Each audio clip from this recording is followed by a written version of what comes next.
But just to let you guys know, things happen to all of us. I was on my way to, we crammed inside my truck and had all of us crammed inside the truck because I was bringing a 20-foot ladder to be one of the props, and we were cruising along, got almost to Rock Springs Church.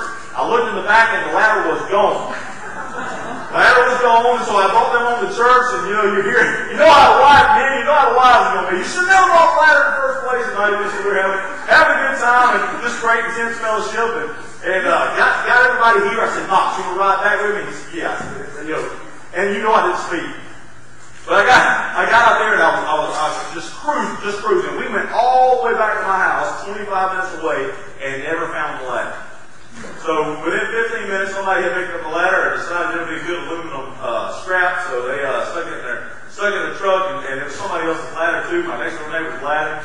So, but hey, it was a good learning moment, because I had Knox with me. I said, okay, we got to pull into the neighbor's yard, tell them what happened to the ladder. And he was out there drinking a cup of coffee too. When I scooted on in there, I said, hey man, he said, you're out early. I said, no, I'm actually out late. I just want to let you know that you no longer have a ladder. But I'm going to take care of that. I'm going to take care of getting you a ladder. But Knox got to see me be honest, and that was something else. But I was going to use a ladder this morning, but we're going to use something different this morning. Praise the Lord. Let's go to the book of Isaiah. Book of Isaiah, we're going to be in chapter 40. Any of you picked up that letter, you let me know. Oh, you have an old letter you want to tell me. That might be really good. Chapter 40 of Isaiah. We're going to start with verse 6.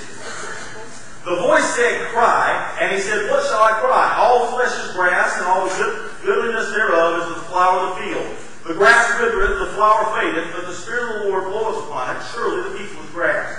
The grass withereth, the flower fadeth, but the word of our God shall stand forever. O Zion, that bringest good tidings, get thee up into the high mountains, O Jerusalem, that bringest good tidings, lift up thy voice with strength. Lift it up, be not afraid, say unto the cities of Judah, behold your God. It says to cry out. Here's one of the things that a lot of us say when we're talking about, what we're talking about today is bold witness. What we're talking about is being a bold witness. It says to cry out. It's saying this to a specific group. Of course, it's talking in Isaiah, the prophet Isaiah. It says to cry out. Now, first of all, we know. I've gone to Lamar County football games, and we're sitting there, and I can't get it. We've had losing seasons for as long as I can remember, folks. For as long as I can remember. Last couple of seasons, we've been winning a lot of games. But for some reason, you'll have a group that's really wild and crazy, likes to paint their faces. I don't know who that is. But that's a group of crazy ones that like to do that over, they're having a good time. But you'll have a team winning, and they'll actually, they won't even barely clap when something good happens. I don't know if they're seen or what, but God says to Isaiah, cry out. It says to cry out. That's not just saying it. It means sometimes there's an opportunity for you to make a ruckus about God. Sometimes there's an opportunity for you to actually step out and say something for God. It's not necessarily the whisper, not necessarily the time when you see someone one-on-one and you're able to talk to them. Sometimes you're standing up for them and you're crying out. You say, well, how desperate is it? Well, folks, I sometimes wonder, Christians have been saved from hell. If you're born again, you've been saved from hell. You're not excited about it for some reason. I don't know why that's the case. But here's the thing that happens. I know that as my child, the church we used to go to had a yard out in the front. And it was a road. You just had a yard that was probably, about 40 yards from the pavement out to the road, and the grass was, it's probably 100 yards long. But kids would go out there. Kids would go out there and play on it in that yard. And I got thinking about that one day. What in the world if one of those kids gets out in that road? And I thought, what in the world? All kinds of things go through your mind. But think just for a moment, if your kid's playing out in a yard like that, and they're walking across that road, and someone, Jonathan, comes out, he sees my little boy, he sees my 9-year-old boy out the road, I'm nowhere to be seen, a car's coming, and just in the nick of time, he knocks it out of the way. Folks, you know how grateful I'm going to be to Jonathan. You know how excited I'm going to be to Jonathan. I'm going to go up to him, I'm going to hug him, I can't believe this for me. It's going to be an amazing thing. But for some reason, we can't grasp the spiritual and the physical. For some reason, we can't say, okay, I've been saved from hell. I've been saved from these things. Why am I not excited? Why am I not doing what Isaiah was called to do? And that is cry out to God when we're witnessing. Somebody says, what about a light? I tell you what, when I go to the Circle of Faith meeting, it's going to start getting dark early. You can walk out of the Circle of Faith meeting sometimes, and I always get a flashlight. And you're down, the guys in here know, you're down at a bar somewhere, and it gets dark. It gets dark. I mean, you can come over here. We're going to have these up here. I'm going to walk up there, probably cut some of those out too. But you can, I mean, it starts getting dark.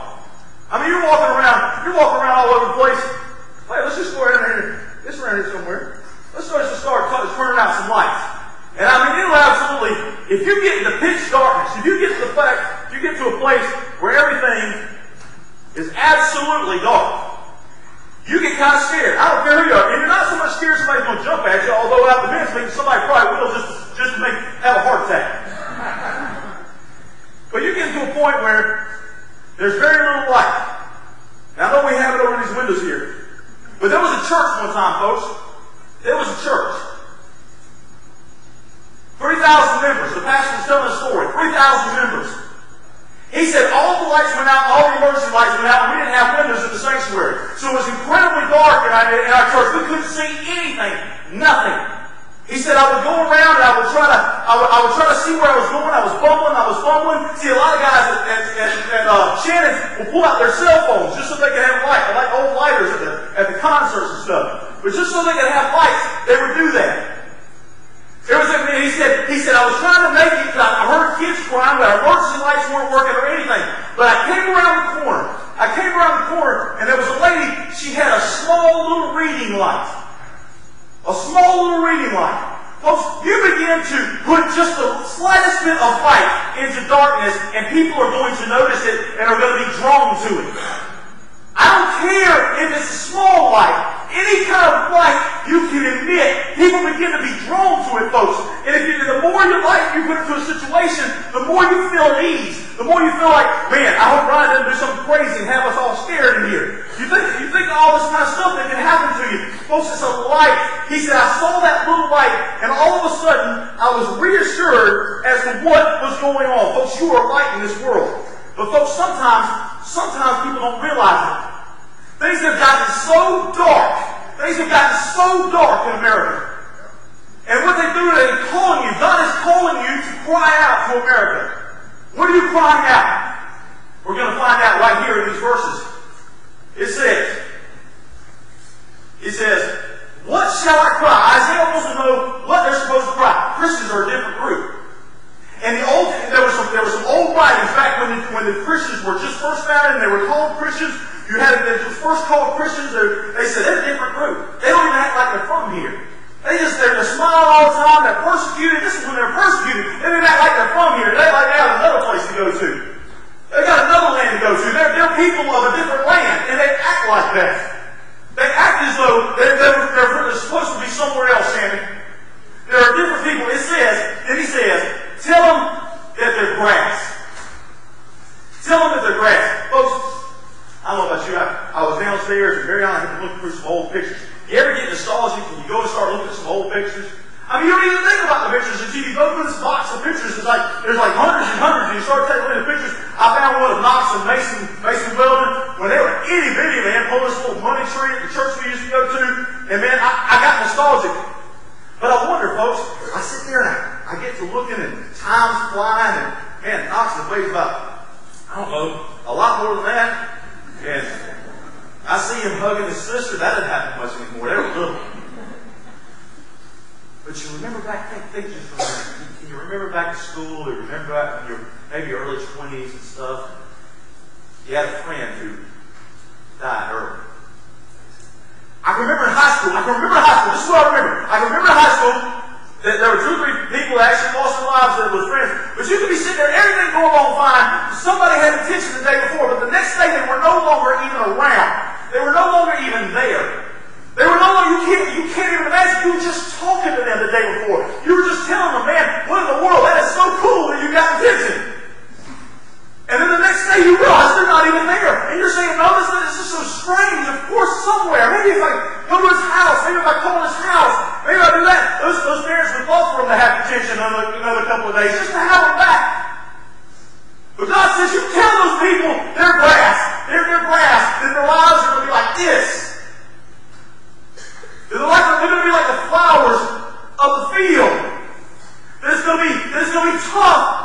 We see those friends that they have died young. We see ourselves, folks, Sometimes we're missing the journey for the destination.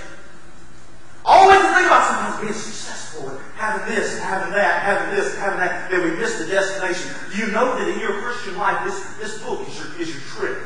People that go to Grand Canyon can choose to take a train there, but a lot of them will keep the shades down. They'll be talking amongst themselves, and they may be arguing amongst themselves.